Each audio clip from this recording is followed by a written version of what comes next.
ఉద్యోగం చేశాడు. అంటే కొన్ని కమిట్మెంట్స్ ఉంటాయి. ఇప్పుడు నేనేమంటానంటే, నేను ఎప్పటికీ బాధపడతా, మనకి ఆ సేవ చేసే అదృష్టం ఇవ్వలేదే దేవుడు అన్నటువంటి.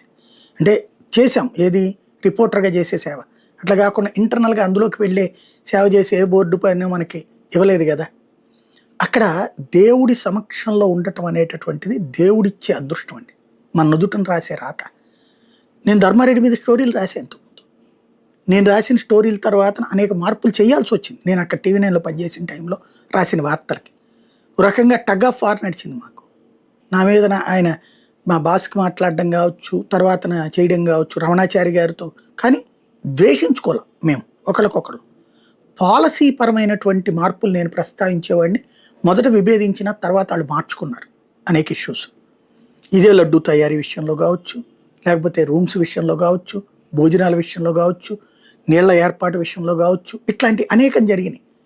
అంటే అది సైద్ధాంతిక అంశాలు కాదు, ఇక్కడ సదుపాయాల అంశం మీద విభేదించుకోవడంలో తప్పులేదు.